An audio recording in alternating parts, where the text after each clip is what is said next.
I'm always talking about the positives of living abroad, specifically in Greece and Cyprus. We live in Cyprus currently, but let's talk about the things that maybe are not so positive. Thing number one, parking. Cypriots do not care. They will throw that car into the whatever. They just ignore the parking lines. It's first come, first serve. Whoever got to get the establishment first gets to choose how the parking situation is gonna be. Number two is the dust. It gets really, really, really dusty. Last week there was actually a dust storm, and yeah, our sinuses were screwed up. There were warnings, like, you know, if you have asthma or like respiratory things or you know, like that type of stuff, sinus stuff, don't come outside. And 100%, because we were definitely feeling it when we came outdoors. The third thing is, like, you know, we lived in Greece for 3 years and then we moved to Cyprus, and so we were like, oh, it's gonna be easy with the language because we are on the Greek side of Cyprus, the unoccupied side, and so they speak Greek. But just like the US, you know, someone from Texas, it sounds completely different as someone from, you know, New York.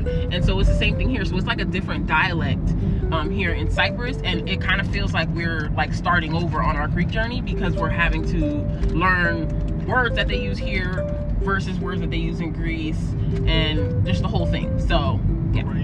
Yes, but we still are able to communicate.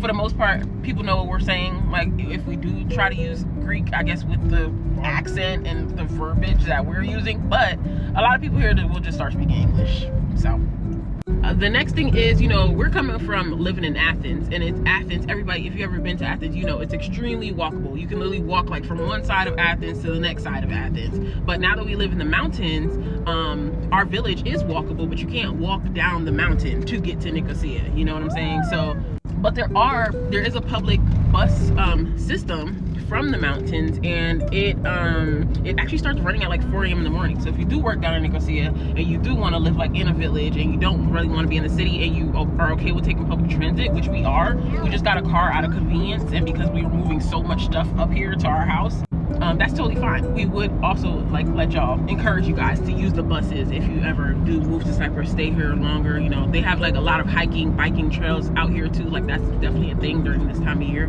So yeah, let's take a little break and look at the view. So pretty.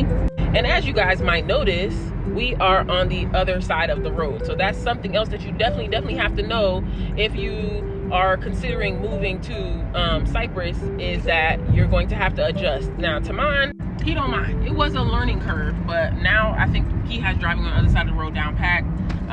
Yeah, and it's different. It's kind of fun. Oh yeah, and there are a lot of roundabouts, so that definitely is going to be a part of your learning curve because you really got to stay like on your side, because it's still a 2-lane thing when you're doing the roundabout situation. So yeah, all things to consider.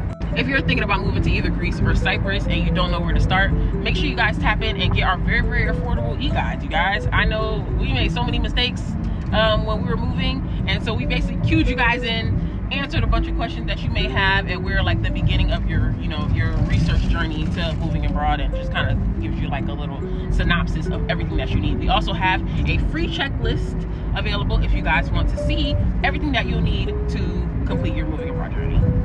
And comment a thumbs up if this video was helpful.